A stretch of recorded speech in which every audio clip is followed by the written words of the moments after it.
Welcome to Transformation with Martine. Conquer everything and compromise nothing. This show brings you real, raw, and vulnerable conversations. If you have never liked small talk and have been on a personal growth journey for a long time, stay tuned as Martine and her guests share empowering stories. Now is the time to own your past and look toward your future with hope. Believe in your dreams, and all that you want to achieve is possible. Transformation Coach Martine helps you accept and love you for you. It's time to listen to your heart and tap into your unlimited potential. You have the answers you need inside. Sometimes you just need the right guide to help allow transformation to happen. Transformation with Martine starts now. Welcome, everyone, to Transformation with Martine, where we conquer everything and compromise nothing. Happy Friday, everyone. For those of you who don't know, my show is about hope and the resilience of the human spirit. And we are live every Friday, 10 a.m. Pacific, 1 p.m. Eastern. And we are just, the people that I invite on my show are like me. You know, we're overcomers, we're thrivers, and we just want to make a difference in people's lives. Without further ado, my guest today is Fletcher Cleaves, and he's got quite the story. And so, hey, Fletcher, how did you get into this world of transformation, and how did you, well, turn a challenge into a beautiful new life, really?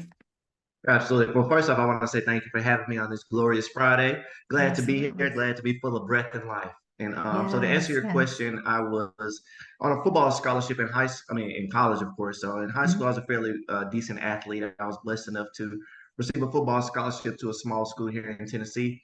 Yeah, but Mhm. unfortunately, on September 10th, 2009, a lady was texting and driving and ran my roommate and I off the road, causing us to flip into an embankment. And when this happened, the car flipped multiple times and caved the roof in, and unfortunately broke my neck in two places. And I was paralyzed immediately. And throughout this strenuous journey, I've chosen to overcome adversity and live my life to the fullest while trying to bring inspiration and motivation to others. So that day, I Yeah. always tell people I was at practice that morning and in ICU that night. So life can change in the blink of an eye. And I kind of take that mentality and live my life every day to the fullest. Oh, you know, your story, but even before your story, I've just, I don't know, there's been like, especially the area I live in now, there's been a lot of near misses, and people are just all the Not, time. I mean, not it's paying attention. unreal. Yes, unreal. And So much I've technology always like, in the world today, like from smartphones to smartwatches to social media to so mhm, many distractions. And, mhm. in driving, you just need to be paying attention while driving. Oh gosh, I know. Even my husband the other day, I was like, we're driving and traffic's pretty heavy, and a text comes through. Oh, what? I said, don't. I Yeah. don't even do anything like that. I said, you're freaking me out. This shows me what you're doing when I'm not around. Mhm. And it's something that I've always told my kids, because even before texting got so big, drunk drivers or whatever, it was always like, you know, accidents happened, yet these are things that we could cause. And you got to think about what the person who did this to you, they have to live with this the rest of their lives. I can't imagine living with that. Absolutely. Texting and driving is more deadly than drinking and driving. Is it? Yeah, yeah, it I is guess it because is. and I don't know how they came up with this system. I mean, of course, by the numbers, but what I Yeah. think is drinking and driving is mainly people, let's say 20 and over, right? But Mm-hmm. texting and driving, kids get phones at what, 15, and Yeah. you're able to drive at 15. So now you have a higher demographic from 15 on up, and then of course you have teenagers involved and they're already distracted. Teenagers are 60% more likely to be involved in a car crash when they're distracted. So Mm-hmm. it's like that statistic right there within itself is just mind blowing. That Yeah. just by putting your phone down, you're 60% less likely to be involved in a crash Put your phone in the back seat.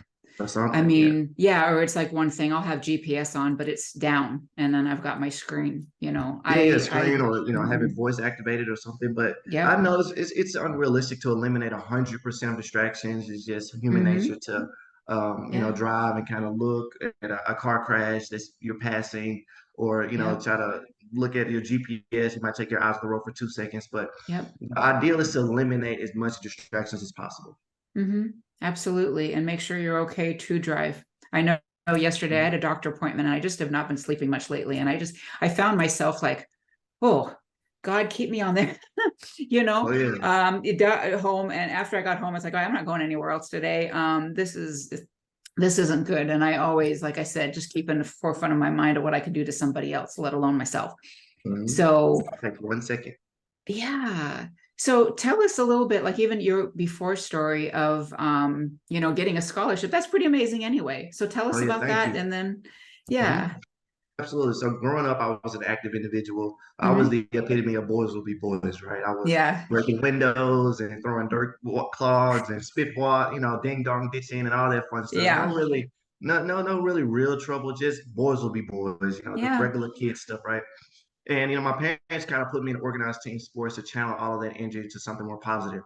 So I Yeah. was in basketball, baseball, football, something year track, something year round to make sure I didn't have a lot of Hmm. free time. Because I knew Yeah. if Fletcher had free time, he was going to get in trouble. Yeah. And around eighth grade, I kind of realized that I was like kind of better than everybody else in football. So I kind of stuck with that. And in ninth Yeah. grade, I went to a fairly large high school where we had a ninth grade team, a JV team, and a varsity team. And I Hmm. tried out for all three, or the ninth grade and the varsity team, and I was the ninth grade and JV team I tried out for, and then the varsity Hmm. coach already knew who I was. Yeah. And doing all that, I was, like I said, blessed enough to be a standout athlete, get a scholarship. And I Yeah. left, I graduated high school May of 2009.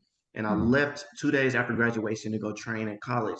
And all my Yeah. friends were like, Fletcher, you're not gonna stay and hang out. Like you don't have to be there until after the 4th of July. And I was like, nope, because just 18-year-olds just hanging around all summer, it just does nothing but trouble, right? So I went to college. Only a couple of athletes are there. There's no students there. It's the summertime. Hmm. Training, I'm working out twice a day, 5 days a week. I pick up about 20 pounds of muscle. And then, like I Hmm. mentioned, after the 4th of July, is mandatory report. So all the football players have to be there then. And Yeah. you get kids from Texas and Florida and DC and everywhere coming to play this one institution. And I had Yeah. already put in the work and gained muscles, so I was very physically gifted. Hmm. I had my dad. I remember coming home for the 4th of July. And my dad was like, "What, like, dude, you?" Because he hadn't seen me since I graduated high school. He Yeah. was like, "Dude, you are huge. Like, look at you." I was like, "I look normal to me." He was like, "No, you don't." And so, but I always, I'm a religious individual, and I think Mhm. that I was getting my body in shape for something more demanding, or what God wanted me to get my body in shape for, not the football Yeah. season. Because I actually got hurt 2 days before the opening game. So Mm. when the car crash happened, and I don't call it an accident because it was preventable. An accident makes it seem like it was an That's right. accident, so I call it a car crash. So when I got in the car crash, they took me to the hospital and everything, and the doctor was like, Fletcher's in such a great, like, there's nothing wrong with him. So he tried to fix my neck without performing surgery, but because my neck was so strong, he wasn't able to do that. So I had surgery. I was only in the hospital in 10 days, which is phenomenal for two major neck surgeries. Yeah. And he was like, Fletcher's not sick. He's in phenomenal shape. He doesn't need to be in a hospital. He can just go to therapy. And then I go Mhm. to Atlanta, Georgia, where I did therapy at the Shepherd Center for an entire year. Yeah. Gosh. Wow. How did you this has happened to you? To, I've lost a lot of people in my life. There's a lot of like grieving, and Mhm. I've had cancer and going through another Mhm. autoimmune right now. And there's kind of like a grieving process on all this. But like, how did you feel? Like, what was it? Were you mad at her? Were you just like, what was your thought Uh, process? Even before the car crash, I won most athletic in high school. I was one of the more popular kids. So I've Yeah. always had a positive outlook on life and just a Hmm. joyful class clown demeanor. So Yeah. I think that transition over to when it happened, I wasn't really upset. Can't cry Mm. over spilled milk. I maybe was upset when it first initially told me, but then I was like, all right, okay, I get it. I'm paralyzed. What now? What do I need to do to get out of this hospital? Mm. What do I need to do to get to therapy? What do I need to do to get back, in school or whatever the case may be? So I immediately took that mentality, and I wasn't, like I said, initially upset, but and I take that, and I took that mentality and I kind of credited it to my parents. I grew up in a two-parent household, and just how my parents raised me to just focus on the things you can change, not the things you can't change. And Mhm. my dad always told me, or my football coach always told me, the person who says they can and the person who says they can't are both right. Which one Yeah, will you be? So absolutely. I kind of took that mentality to just grab the bull by the horns and just tackle it head on. Hmm. I think you're rare in that. I do. I think that there's at least to me, and I mean, cancer is no picnic. It's a hard journey. I do remember just when I was diagnosed, because the doctor was like, when we went in to go do well, the first initial assessment and all that, he's like, you're fine, you're too young for this. It's not going to be what you're thinking Mm-hmm. or whatever. And in my mind, I knew I had it. And afterwards, he's like, God, I'm so sorry. And I just kind of tuned out and let my husband deal with, the doctor and everything. And the next day, I actually started a new business. So it's just, yeah. And it's taken me a long time to get where I am, but there was just like, God, really? The third of my parents' kids to have Mm-hmm. cancer. All Oh three of wow. us, different types. So I just Yeah. thought, really? It was just one of those things. And it's like, okay, but I beat it. I knew I would beat it as well. And then, Congratulations. Congratulations. thank you. Thank you. So there's been challenges, but it's like, I definitely have not been as quick to find the blessings as you have. Well, also you got to remember, I was 18 years young when it happened. So when you're that Yeah. young, like you're Yeah. still full of optimism, and you're full of life, and you're full of like, okay, I can still. I'm only 18. I still want to go out. Like, what can I not? But and I Yeah. think just that having the mentality for such a long time, even growing up before Mm-hmm. the car crash, is just part of who I am now. My Yeah. friends always tell me Fletcher is the exact same person. He's just sitting down all the time. Like he's still a class Yeah. clown. He's still a jokester. He still wants to do all. He's still daredevil. I've been skydiving. I've been scuba diving with sharks. I've flown an airplane. Like I'm still gonna Yeah. live life. Don't let the wheelchair fool you, baby. That's what I tell them. Exactly. Exactly. You can still do anything you want to do. Absolutely. How about your family? How'd your parents feel about things? I would They assume as took it. mama would be mad or sad or something. Well, my father took it a little tougher than my mother because I'm an only child also. So Oh, being an athlete, my father never missed a football game, football yep. practice, basketball game, all that fun stuff. Hmm. So he was like my baby boy. I've been watching him from little league baseball to little league soccer to now he can't Yeah. walk anymore. So my father took it a little tougher than my mother, but they handled it well. Their same Yeah. mentality. All right, our son's paralyzed. What do we need to do to get him better? Yeah. Well, that's a beautiful thing. It is. And just to have the that would say like that's a God thing to me too, because to Mhm. have parents like that with you would only help you excel through physical therapy and everything else For to sure. get to where you can be. Yeah, yeah. So we're going to take a brief break and we'll come back and chat some more. Thank you Sounds so much, good. everyone, for tuning in.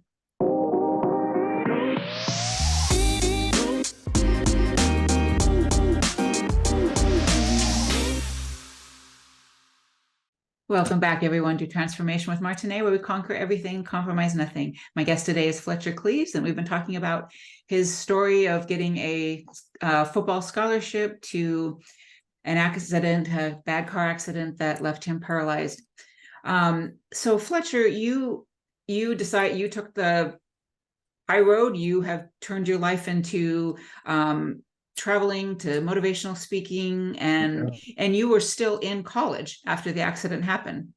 Did you get Correct. back to physical? Did you have to have like a rigorous amount of physical therapy before you got into back into school, or I how did it did. go I from did. there? I Yeah. did. So because it happened in September. I was only actually in class for 2 weeks, so none of my credits transferred over. So I was in the hospital 10 days. I Mm-hmm. go from Tennessee to Atlanta, Georgia, to the Shepherd Center, which is the Mm-hmm. number one spinal cord rehabilitation center in the country. So I'm Mm-hmm. there for an entire year, learning how to Yeah. just being in a wheelchair. What does that mean? Learning my body. Why am I so tired? How do I use the Yeah. restroom now? What foods Mm-hmm. that's gonna trigger certain spasms, stuff like that. So I'm learning all that: physical therapy, swimming pool, OT, Mm-hmm. uh, maneuvering through the community, curb cuts, automatic doors, just learning everything. So I'm there a Yeah. year. I get that all together. Then I come back to Memphis, Tennessee. I take in. I'll probably come back around June or July and I take a one summer class. I take a summer Mm-hmm. class and I just feel, just going around campus to see how it is. Is it hard or whatever? And I kind of did that summer class and I was happy with that. So the next fall, I took on a full load, becoming a full-time student. I moved back in with my parents. Like I said, I had to come back to Memphis with my new disability. Moved back in with my parents, and they became my caregivers, taking me to school, dropping me off, all that fun stuff. And I graduated with a degree in computer science. And and I always say that people always ask me like, Fletcher, what kept you going? What kept you motivated? And watching how much my parents sacrificed for me during that whole situation, my mom waking up at 5 in the morning to get me dressed, and then my dad taking me to school, and then my mom picking me up on her lunch break, and then my mom taking me to my dad's job on his lunch break.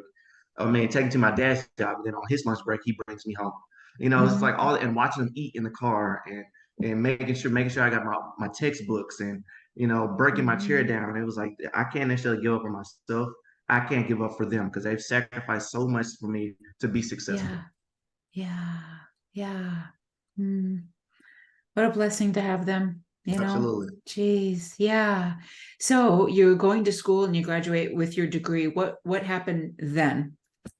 After I graduated with my degree, I had interned at St. Jude Children's Research Hospital in the IT department. And then I interned at AutoZone headquarters here in Memphis as well. And I was blessed enough. My parents instilled education inside of me that they knew that football wasn't going to be forever. So in high school, the state of Tennessee only requires you to have a 2.5 GPA to play high school football. But my parents said, well, you're not going to strive for the bare minimum. So if you want to play football, you have to have a 3.0. I'm like, but mom, like why? And I was like, So thankfully, they instilled education inside of me. So when I did get hurt, I was able to get a full scholarship through the state because I had good enough grades in high school.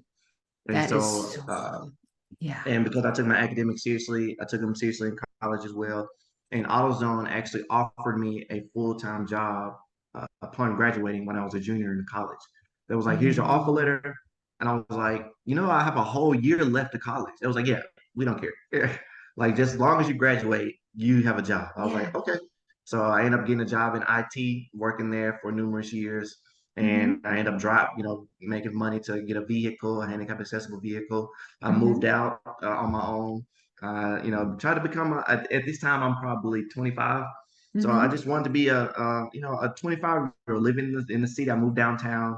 I'm working, I'm driving, I'm trying to hang out, meet people and just live my life.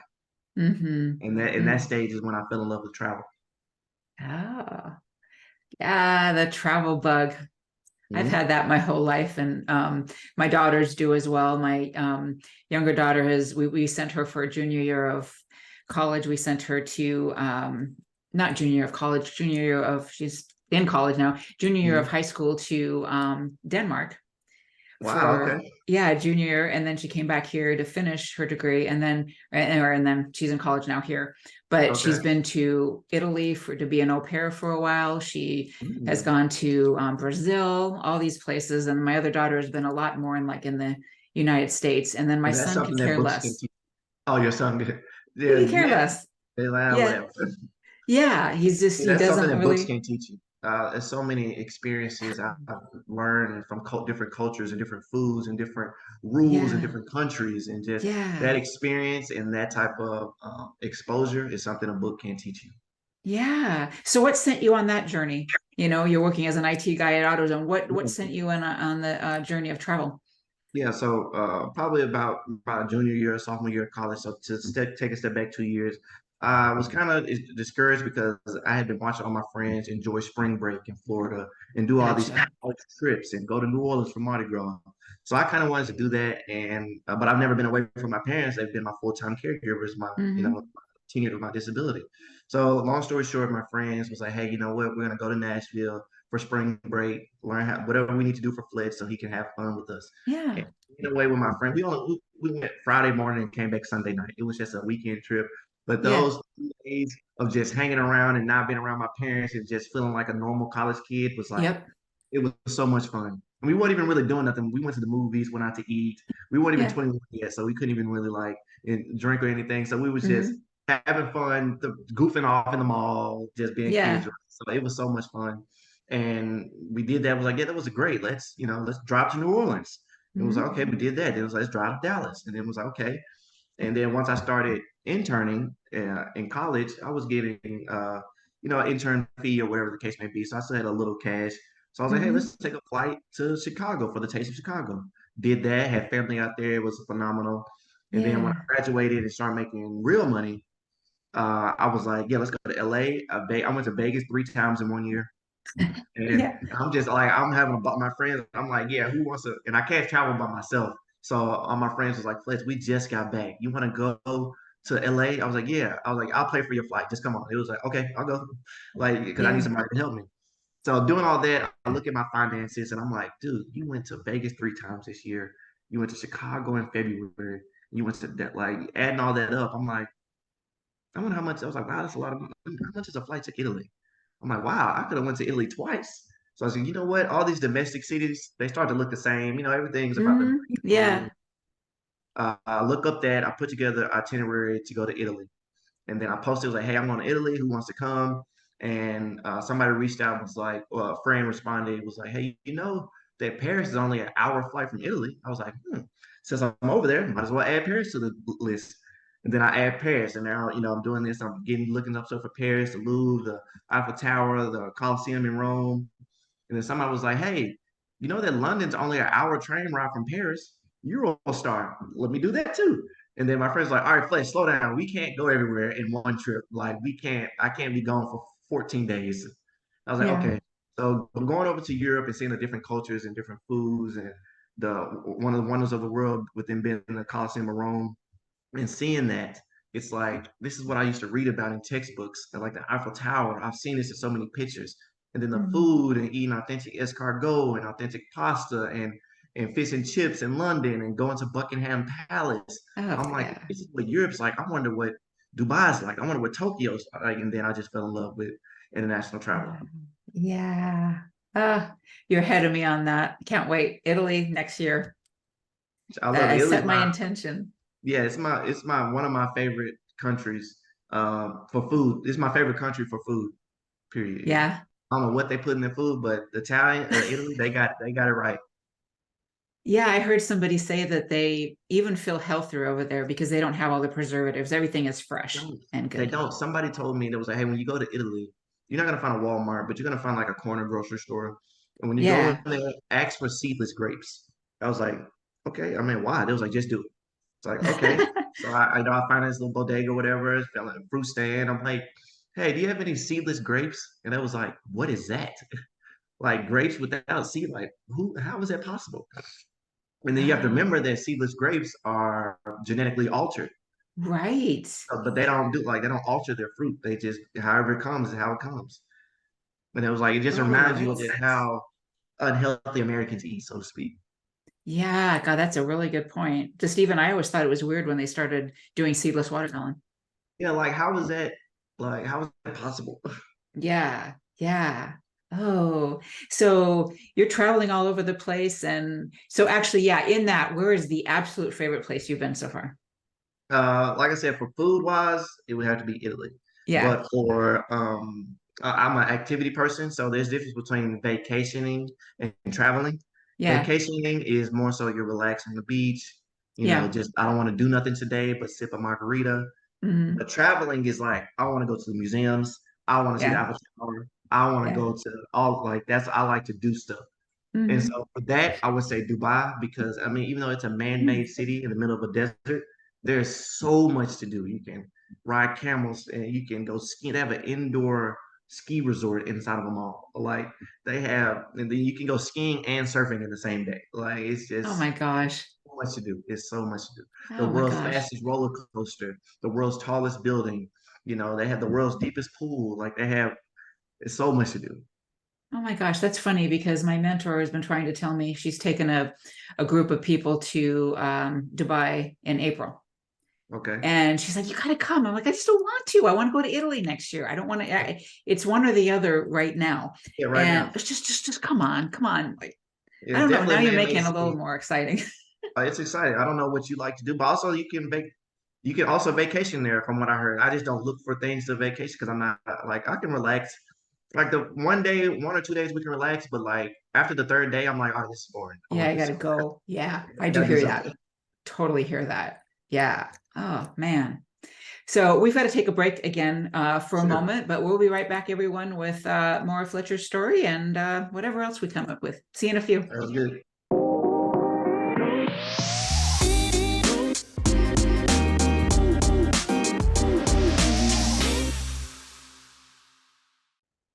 Welcome back, everyone, to Transformation with Martine, where we conquer everything and compromise nothing. My guest today is Fletcher Cleaves, and we've been talking about his story, his adventures, and how about now we talk about speaking. How did you get into speaking?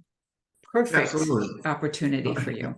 For sure. So I was in college, I believe, or maybe right about to graduate college. Mhm. And somebody was like, "Hey, Fletcher, this high school in Memphis, they have a big game coming up. Can you just go give them a good rah-rah speech, right?" Now, I'm like, "Okay, cool. It's just a football team." I'm like, "Hey, guys, as you can see, go out there, leave it all on the field. I was at practice that morning, in the hospital that night. You never know what tomorrow's going to hold. Go out there and Yeah. kick some butt, right? All that fun stuff." Mhm. And I was like, "That was a great speech. Can you get?" And then someone was like, "Can you give it to my son's basketball team?" I'm like, "Yeah, sure." And then I kind of just put more motivation, just winging it. I really don't know much. I'm just out there just speaking from the heart. And long story short, Yeah. it snowballed to, "Can you come give this to my?" It's such inspiration. "Can you come give this to my church?" "Can you come?" And like, I don't know, how did you get in your car crash? "Oh, I was somebody was texting and driving." "Oh, can you come give this to my son's driver's ed class?" "Yeah, sure." And then formulate more ideas around that. Then it was like, "Can you go give it to the 10th grade, the entire school, all the seniors?" And then it kind of catapulted where I did one with the entire all the seniors and juniors. And AT&T was in the crowd. And I was reading off a piece of paper I never forget. I was freshly, I'm not really a good speaker. I'm just, and thank you so much. I'm like verbatim reading with my head down. And Yeah. AT&T was like, "Man, that was a phenomenal story. We love to work with you." And I'm like, "Yeah, sure. Okay, whatever." Not really paying that much attention to it. Then a year later, I get a phone call that they want to make a commercial about my story. So they make a commercial about it. Mm. It airs on national TV. I go to college game day in Tuscaloosa, the Alabama game. And I go to New York to Sports Center. I'm on ESPN radio promoting the commercial. And that's kind of where things took off. Like now I'm getting emails from "Hey, I love your story. Can you come give it to my high school in Kentucky?" And I'm like, "Yeah, sure. You pay for me to get there." And then I just start Yeah. formulating it. Yeah, I just start formulating, critiquing my craft. And now I'm here Mhm. today giving TED Talks and doing corporate events Yeah. and everything. Oh, that's so good. That's so many people. So I've been in if you know Lisa Nichols, you might be too young for her, but Nothing. she's like one of the top motivational speakers. Okay. She has a More than Tony company called, Roberts? huh? More than Tony Roberts? Oh, you mean Tony Robbins, you mean? Yeah, Robbins, she's yeah, on he's that bigger than level. Tony Robbins. Yeah, sorry. Oh yeah, she's definitely Okay. is. Look her up. Very powerful Black woman. Okay. Yeah, she has been in the work for God.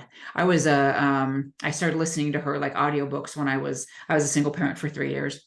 Okay. And I always listened to her books, and then it was really cool to I've actually never met her in person, only online, but I was one of her coaches for her company for a while. Nice. And yeah. So many people go to her for training, and so many people look for these opportunities because some of us are given these amazing stories, and our stories are not meant for us; they're meant for others. And that's one of the things she teaches, and one of the things I've learned and tried to do with this show and my work. Mhm.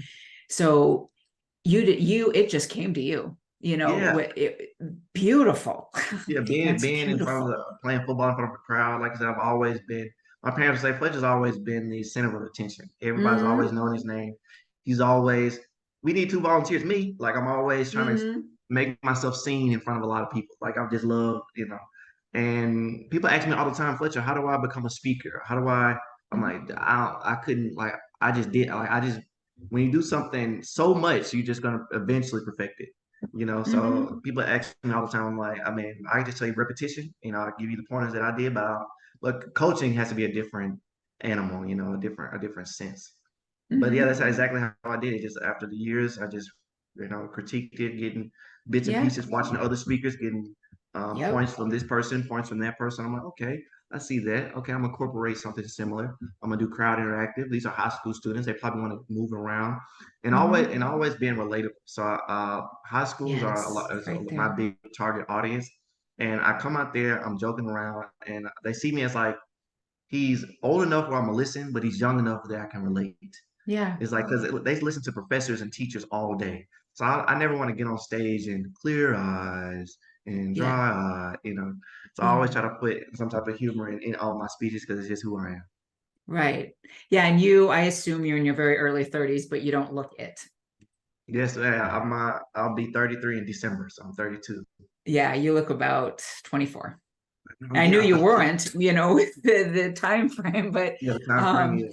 yeah, you just look very young. So yeah, you would be very good for high school students and just the fact that you have a story like this. And one of the things that I was taught, and one of the reasons why I started sharing my own story, is that not only do I know it's not for me, but vulnerability is what connects us.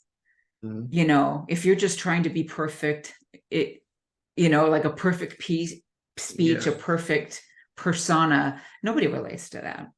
absolutely. And speaking of that, I watched a clip from Eric Thomas, another motivational speaker, ET. I believe so. Yes. Yeah, so he said that he was like, I'm not a perfect speaker. Basically, I'm paraphrasing, of course.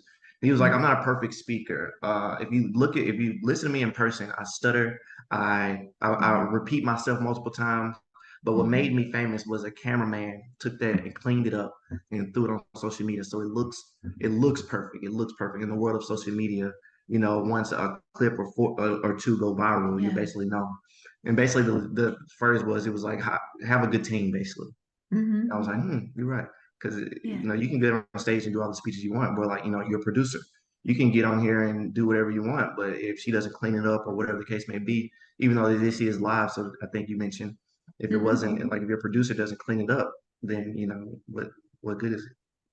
Well, I mean, I look at the fact that, like I said, we're just having a conversation, Yeah, and absolutely. it's a purposeful conversation. We want people to know that, hey, I've beat cancer, I've beat quite a few things. Mhm.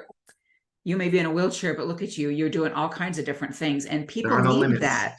There And are we're no not limits. perfect. Yeah, doesn't matter, but it connects us and just shows people that, hey, they can do it too. So not perfect. I always try to do my best, as I know you do, but it's not perfect. We're human. No, no, I feel. I think Michael Jordan said I've missed over 6,000 shots. Like, it's not perfect. Yeah. I just continuously, I don't give up. Yeah, absolutely. Absolutely. So what would you say to somebody who might be in I don't know, could be in a situation that you are in? It could be a diagnosis. It could be Mhm. just everything going wrong, Yeah. just getting backed up against the wall. What would you tell somebody? I would say crappy stuff happens to everybody, but Mm-hmm. it's not what happens to you that defines you. It's how you respond to it.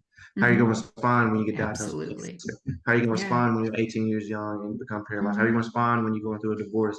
When you have a Yeah. miscarriage or whatever the case may be? Mm-hmm. Mm-hmm. And choose to look at the glass as always being half full. And I've never seen a cloud sail over one person's house for an extended amount of time. I've never seen it rain Absolutely. for a year straight in one location. And what that basically Mm-hmm. entails is that the sunshine's gonna come eventually, and be Mm-hmm. prepared to have the right mindset to enjoy it when it comes. You can't Yeah. change the person who says they can, the person who says they can't are both right. And if you have that mentality of always saying like, I can beat this, I Yeah. can overcome my obstacles, I can graduate college, I can pass this test. Like you'll see your mind start to train yourself to think of that in different Mm-hmm. aspects as well. Like, you know what? I can't get through this divorce. I can't get through this breakup. I can't Yep. get through this, whatever the case may be. So Mm-hmm. anybody going through the rut or the funk, so as my grandmother calls it, get out of the funk, Yeah. son. And Yeah. just understand that brighter days are coming and just have the mentality to always think positive. Mm-hmm. Absolutely. Yeah. Yeah. And yeah, you're right. It's like the whole cloud, it never stays there. And sometimes it's hard for us to remember when we're in it that, hey, it is a season. It Hmm. isn't going to last forever. And if you are a person of faith, which I am, anybody who knows me knows I'm a Absolutely. God girl, Hmm. that he does get us through it if we, Absolutely. I call yeah. God Big G. Call him what? Big G. Oh, I like that. The I Big G. like That's that. my I'm man. going to adopt that. Yeah, I really like that. Yeah. That's really good. That's really good. Yeah. Yeah. So it's just fantastic. I don't know people go through so much in life as I have, as you have, as everybody Mhm. has. But as I continue to mention, it's not what happened. Excuse me. It's not what happens to you that defines you. It's how you respond to it. Yeah, and if we can look at things that it's happening for us to make us Mm-hmm. who we are instead of happening to us, Mm-hmm. And life also can find your be, why. Yeah. yeah, well, that too, Yeah, for find your sure. why. Yeah. Live So, life with so purpose. yeah. So speaking of that, how did you find your way? I think I mentioned watching my parents. This is what they. Oh, yes. I never. I will always be honest. There was days I was laying in ICU just thinking like, Fletcher, you're paralyzed. And you're never gonna get a girlfriend. You can't play football anymore. What are you gonna do? You know. But then just Mhm. watching my mom just come in there and sleeping in the waiting room, and I'm like, Dad, have y'all Mhm. left yet? Son, we're not going nowhere. You Yeah. know. And it's like watching it, it was Yeah. like, no, dude, you can't give up. Like, look how much they're sacrificing just for to get to just for you to be successful, just for you to get out of the hospital, just for my Yeah. parents didn't go home for as long all 10 days. They say people brought them clothes from their Mhm. house. They didn't leave the hospital for 10 days. As long as I was there, they Yeah. was there. Yeah. Yeah. Mm. That's awesome. That's awesome. Yeah, for sure. Yeah, I just think about myself being a mother of three and how I feel like when my kids are either, they're hurting or just some of the stuff that we've gone through as a family. And I can just imagine how your mom must have felt, even though she was a positive person. It's still like that's my baby there. That it's got to be Yeah. so scary. hmm Yeah, Mm, that's my, like I said, being an only child is like, yeah. that's my baby boy. That's right. That's Mhm. right. And just the helplessness that one would feel. And me I had just graduated high school in May, and it was September. So Hmm. I'd only been out of their house for 5 months, maybe whatever May to September is. So Yeah. it's like Yeah. I can imagine. I can imagine getting that phone call, and then because I was 18, the hospital couldn't tell my parents what happened to me, my diagnosis over the phone. They just said, "Hey, your son's in a car crash. You need to get to the Hmm. hospital immediately." And my Hmm. dad said, well, he said, he okay? I was like, well, we can't tell you because he's 18 and you can't disclose medical information over the phone. And then my mom says, is he alive? And then mom was like, oh, well, he can't. We can't tell you any information. You just need to come to the hospital immediately. So I can imagine just driving there. It was about an hour, 10-minute drive to the hospital, Hmm. not knowing whether your son was alive or dead. But then Yeah. I called from the back of the ambulance. I was coherent enough to call, and I called my dad's cell phone, and it kind of went from there. He was like, "Dude, you're coherent. You remember my name. You sound normal." It was like, "Are you sure your neck's broken?" I said, "That's what they said." Wow. Did you feel that? Did Oh you? yeah. Well, I know they're about to go on break soon, so I get into it after. Okay. Okay. Yeah. Yeah. We do need to take a break. All right. We'll be right back, everyone, with final thoughts. And yeah, we'll see you in a few. Thank you Mhm. so much for tuning in.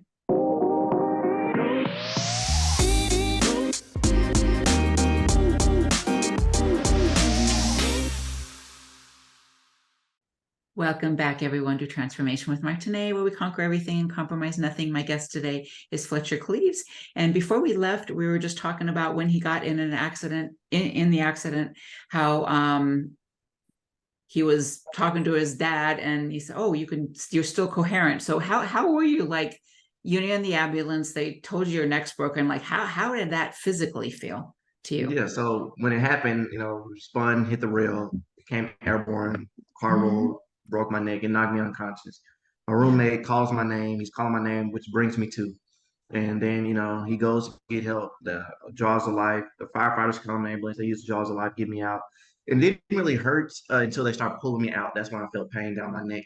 And they put me in the back of Mm-hmm. the EMT. And, she's like, do you know your name? Do you know what happened? I'm like, yeah, car crash, Fletcher Cleaves. Where are you? I'm like, I'm in Tennessee. And, I'm getting all these right. And Yeah. she said, I want you to move your right leg. And I moved my right leg. Then she says, move your right leg. And I said, I did. She says, okay. And then she says, move your left leg. And I moved my left leg. And she said, move your left leg. I said, I did. She was like, okay. And I thought that was kind of weird. She kept asking me to do stuff. So Yeah. I was like, be honest. Like, how do I look? And she said, well, you're muddy. You look fine. Because I thought my legs were broken because when I was in the car, I couldn't move. So I was like, Yeah. my legs must be broken because nobody thinks like, well, I must be paralyzed, right? So I'm Yeah. like, my legs must be broken because I can't. So when she says I look fine, I was like, my legs aren't broken. She was like, no, no, not doesn't look like it. I was like, she was, but I think you have a spinal cord injury. I'm like, okay. And so I was like, well, let me call my parents. And by then the hospital had already called them. They were on the road. And I called my dad's phone. I'm like, hey dad, they said I was in a car crash. He's like, yeah, I know. What, are you okay? I was like, yeah, I'm on the way to the hospital. They said they said I have a broken neck. And he was like, what? It was like it didn't sound. He thought I was. He didn't believe me because it was like, Yeah. son, you were coherent enough to call my number. We were talking. You sound normal, Flex. Like you sound like normal. He said he sounded like I just woke up. That's all he said. He sounds like. And I was Mm. like, yeah, I'm fine. He said I got a broken, but he said that because the hospital told them that they couldn't tell them what was wrong with me. He was like, once I heard my son's voice and he was coherent and it was in his right mind, he was like, Yeah. anything we can deal with. Like Yeah. he's not brain damaged. He's not, Hmm. he's not out of it. He knows who I am. He remembers Yeah. my phone number. He was like, Hmm. anything else. He was like, once I heard his voice, we can deal with everything else. Yeah. Yeah. Mhm. I could see that too. I could see that. Yeah. Um, I was just thinking, and it just came to my mind that one of my friends and I, we had our children like just like I had one, she had one, I had one, she had one kind of thing. And then I lost my fourth child, my son, and then or one of my sons. And then her fourth child was he had pretty severe Down syndrome. And she was like, God, I don't know how to do this. I don't know how to do it. And he has become her greatest blessing. Fantastic. See? Yeah, like so Special Olympics, all these amazing things that have happened. How, what am I trying to say? Like, I'm sure your parents thought something different. Maybe you were going to be in a major league. Who knows? NFL, who knows, Mhm. right? And now he is a motivational speaker. He's doing all these different things. How do you think they feel about that? And how do you feel about, excuse me, possibly like, I don't know, helping other disabled young people Mhm. or whatever? Like, how do you feel about all that? My parents say they always say I'm so proud of you. Mm-hmm. You've overcome so much, and just You watching have. me, yeah, from Yeah. when I first got hurt to struggling to feed myself to Mm-hmm. now I'm skydiving, and Yeah. just that whole, I'm so proud of you. But that they say we always knew Fletcher would do something great. We all, Mm-hmm. every parent says I always knew my baby would be something great. Yeah. And you But are. thank you. Yeah. And I love traveling. I love inspiring other people. I love being Mm-hmm. an advocate and being an example Mm-hmm. because Mm-hmm. I get so many emails and phone calls of, hey, my son was just in a car crash. He's paralyzed. Mm-hmm. Or my son was in a pool accident or anything. My daughter was in a gymnastic accident. Mm-hmm. And they immediately see me in a wheelchair doing all these things. And it was like, hey, you can be just like him. You can don't let this wheelchair, this new body, Yeah. diminish your think that diminishes your quality of life. And it Mm-hmm. doesn't. It does not at all. As long as you have the right mindset to overcome adversity. So I love doing that. I love talking about safe driving and driver's ed and Mm-hmm. fleet organizations from AutoZone to Walmart and just talk about how to make your company more safer. Um, I love it all. I love talking about travel and Mm-hmm. the lack of disability uh, advocacy in the travel industry, not having rolling showers in hotels and Yeah. airplanes not, airports not having accessible bathrooms, cruises. And I love being an advocate for that. Like my life Mm-hmm. there's so many different avenues that my life has taken that I'm able to speak to in just general motivation. I Mm-hmm. absolutely, I love it. Yeah. Yeah. Yeah. God set this path out for you. You never knew it was Mhm. coming, but I mean, he set out this path for you, and you definitely have embraced every bit of it. Exactly. I know. If you thought, everybody asks the question in high school graduations, where do you see yourself 5 years from now? And it was graduated college. I'll probably start a family and all this Mhm. fun stuff. And but nobody says I'll probably be paralyzed and I'll probably be a motivational speaker. It's like boom. You Yeah. never know. You never know. Yeah, yeah, I don't think anybody thinks that Yeah. at all. Oh my gosh. Yeah. Yeah. So what else? Well, actually, first, where can people find you? And especially if they want to hire you for speaking or anything else, where can they find you? Yeah, absolutely. You can find me at www.fletchercleaves.com. You Mhm. can have search my story. My TED Talk is on there. My AT&T commercial. Yeah. My book is on the website. All my social media handles, which of course Instagram and Facebook has all the videos of me Yep. getting thrown off of cliffs and skydiving and I've seen speech, that one. all that fun stuff. Yep. So my YouTube as well. So just go to FletcherCleaves.com and you can find all of that fun stuff. All right. Awesome. So what's coming up, and like what do you see in the next just even couple years for you? I want to take over the world. No, Yeah. Next president. No, right. Honestly, I just want to continuously become an advocate and a motivation to others. I want for this to be able to be my full-time occupation, for me to travel and meet many people and go to colleges and abroad and all, and just travel and be an advocate and show people that it's not what happens to you that defines you, it's how you respond to it. If you have the right mentality, you can overcome so much in life. And a lot of people, they're already defeated before they even start the company because they think they can't do it. So you've already lost the race before you even start. And you got to have that mindset. I've always been a smaller athlete. I've always thought I was the best. It's a fine line between cocky and confidence. Yeah. It's a fine line. And some people say I was cocky, some people say I was confident. But either way, I believed in myself. Yeah. Well, that's everything, really. See if we can believe in ourselves. And something that I see you doing too is just like you can be someone who believes in someone before they can. Maybe they don't believe in themselves, but you can do that. I know that's it's a big part of my work. I'll believe in you until you believe in you. I know you can, because look at what you've done. People tend to diminish the things they've already accomplished. I tell people all the time, look at where you are in life. Be grateful for where you are in life, because at some point you prayed for where you were. For instance, you said you have 3 beautiful kids, right? I do. Or you have 3 beautiful kids. At one point, you prayed for a healthy family, and now look at you. At one point, I prayed to be, Lord, if somebody could just fly me out to speak, I would be content. At one point in my life, I prayed for where I am today. So always appreciate where you are today. Absolutely. Yeah. What we call in my coaching community is we've created evidence. We have evidence of what we've done, and we've got evidence. And there are lastly, there are no limits to what you can achieve. Adopted the quote, "Don't tell me the sky is the limit when there's footprints on the moon." There are no limits to what you can achieve. The only limitations are the ones you impose on yourself. That's right. I love that. That's a beautiful way to end the show. Thank you so much. Thank you for having me. I appreciate you. Absolutely appreciate you. And you keep rocking it. And I've got a referral for you. You'd like to be on her show too. Oh, great. For sure. Dr. Esther Graham. She's actually following me right now.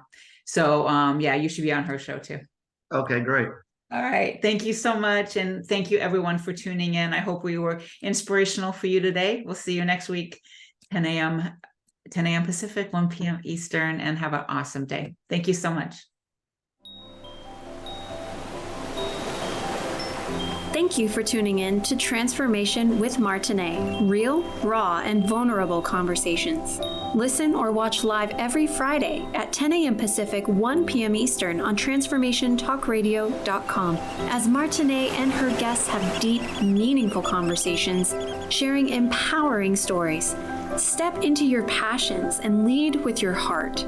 If you are ready to accept and love you for you, visit MartineEmmons.com and start allowing transformation to happen today.